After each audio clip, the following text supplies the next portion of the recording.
नमस्कार साथियों, AI teacher academy में आपका बहुत बहुत स्वागत है। देखिए, अगर आपका लक्ष्य बीपीएससी टीआरई 2026 क्रैक करना है, तो आज का ये इतिहास का मास्टर क्लास आपकी तैयारी का एक असली गेम चेंजर साबित होने वाला है। आज हम बिल्कुल एग्जाम ओरिएंटेड फैक्ट्स को कुछ बेहतरीन विजुअल्स के जरिए सीधे आपके दिमाग में सेट करने वाले हैं। तो चलिए, बिना किसी देरी के पूरे जोश के साथ आज के इस सेशन की शुरुआत करते हैं।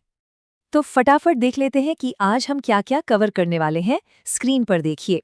शुरुआत हम मॉडर्न इंडिया यानी स्वतंत्रता संग्राम से करेंगे, फिर चलेंगे प्राचीन और मध्यकालीन इतिहास की तरफ। बीच बीच में आपकी प्रैक्टिस के लिए पॉज एंड सॉल्व और रैपिड फायर राउंड्स भी आते रहेंगे। और हाँ, एकदम आखिर में पूरे सेशन का एक सुपर फास्ट रिवीजन भी करेंगे। चलिए, सबसे पहले बात करते हैं आधुनिक भारत की। इसमें हम स्वतंत्रता संग्राम और समाज सुधारकों से जुड़े उन पॉइंट्स को देखेंगे जो सीधे परीक्षा में छपते हैं। अब इस साइमन कमीशन की टाइमलाइन को जरा ध्यान से देखिए, ये बहुत इंपॉर्टेंट है। 1919 के भारत सरकार अधिनियम में ये तय हुआ था कि हर 10 साल पर एक रिव्यू कमीशन बनेगा, राइट? लेकिन हुआ क्या कि समय से पहले ही 1927 में इंग्लैंड में इस कमीशन का गठन कर दिया गया और फाइनली 1928 में ये कमीशन पहली बार बॉम्बे पहुंचा। क्रोनोलॉजी एकदम क्लियर रखिएगा। अब सबसे बड़ी विडंबना देखिए, इस कमीशन में टोटल 7 मेंबर थे और सातों के सातों अंग्रेज। इसमें एक भी भारतीय को शामिल नहीं किया गया था। बस इसी वजह से इसे श्वेत कमीशन या व्हाइट कमीशन कहा गया। और आपको तो पता ही है इसके बाद पूरे देश में कैसा विरोध हुआ। लाहौर में लाला लाजपत राय और लखनऊ में जवाहरलाल नेहरू और गोविंद वल्लभ पंत ने इसका जबरदस्त विरोध किया था।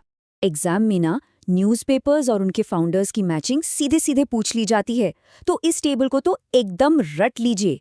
अल हिलाल निकाला था अबुल कलाम आजाद ने। बॉम्बे क्रॉनिकल के फाउंडर थे Firoz Shah Mehta. New India Annie Besant का था और यंग इंडिया महात्मा गांधी से जुड़ा है। ये जोड़ियां बिल्कुल टिप्स पर होनी चाहिए। आगे बढ़ते हैं और समाज सुधारकों के कुछ बहुत ही शानदार फैक्ट्स देखते हैं। 1856 में ईश्वर चंद्र विद्यासागर के लगातार प्रयासों की वजह से लॉर्ड कैनिंग के समय विधवा पुनर्विवाह अधिनियम पास हुआ। दूसरी तरफ, क्या आपको पता है दयानंद सरस्वती का असली नाम क्या था? उनका नाम था मूल शंकर और उनके गुरु थे स्वामी बिरजानंद। एक और क्रूशियल फैक्ट, राजा राममोहन राय ने 1830 में इंग्लैंड जाते वक्त अपने ब्रह्म समाज की जिम्मेदारी रामचंद्र विद्या वागीश को सौंप दी थी।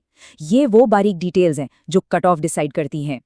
चलिए, अब आपके लिए एक छोटा सा think and answer challenge.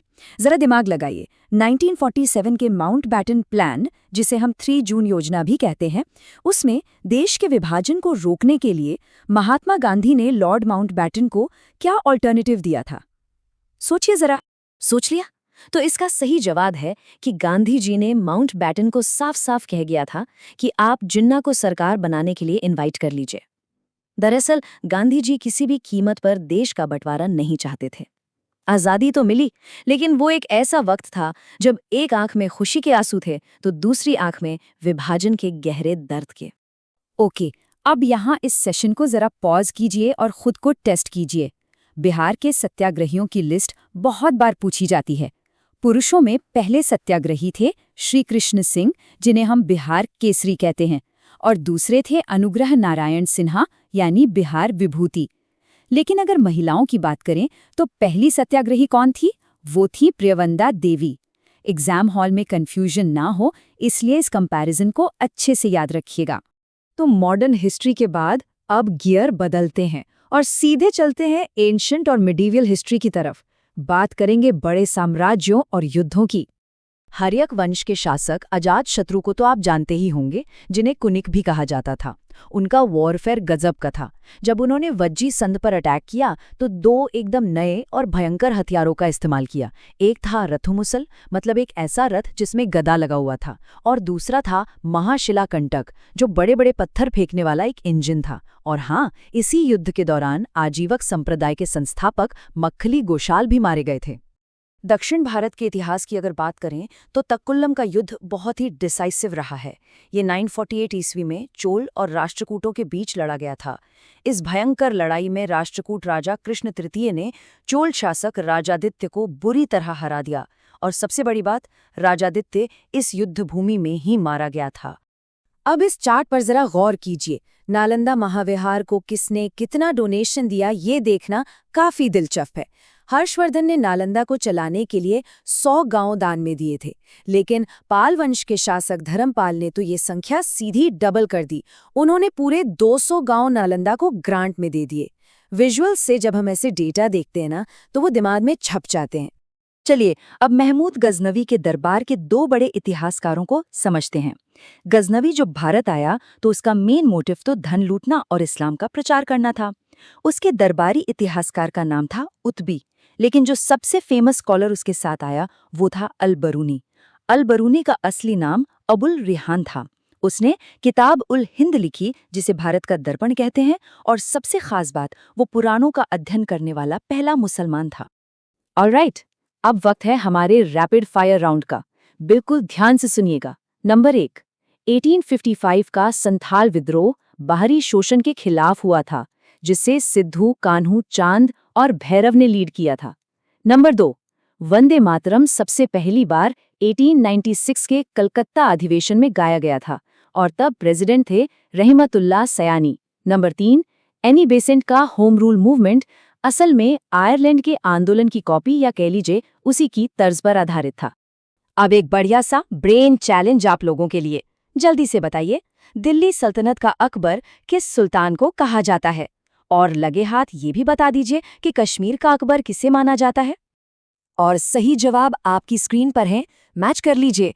Delhi सल्तनत का अकबर फिरोज शाह तुगलक को कहा जाता है और कश्मीर के अकबर का टाइटल जैनुल आदमीन को मिला हुआ है। अगर आपने दोनों सही सोचे थे तो आपकी तैयारी एकदम सही ट्रैक पर है। चलिए अब फटाफट एक MCQ सॉल्व करते हैं। सवाल है, बंगाल के किस नवाब ने अपनी राजधानी को मुर्शिदाबाद से शिफ्ट करके मुंगेर कर लिया था? आपके ऑप्शंस हैं A, मुर्शीद कुली खान, B, अलीवर्दी खान या C, मीर कासिम। जल्दी से अपना आंसर लॉक कीजिए। बिल्कुल सही, इसका आंसर है मीर कासिम। लेकिन अब बाकी ऑप्शंस को भी तो देखना है। मुर्शिद कुली खान को दक्षिण भारत का टोडरमल कहा जाता था और अलीवर्दी खान, ये वही नवाब था जिसने यूरोपियों को मधुमक्खियों जैसा बताया था।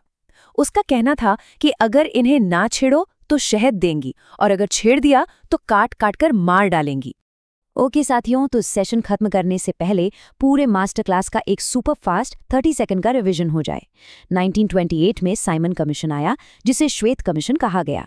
1856 में विद्यासागर के एफर्ट से विधवा पुनर्विवाह अधिनियम पास हुआ।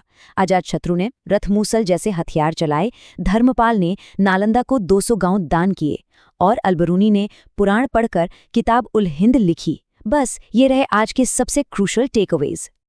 तो इन सभी फैक्ट्स को बार बार रिवाइज करते रहिएगा, क्योंकि रिवीजन ही की टू सक्सेस है। AI टीचर एकेडमी को सब्सक्राइब करें और BPSC TRE 2026 की तैयारी को नई दिशा दें। आपकी सफलता हमारा मिशन।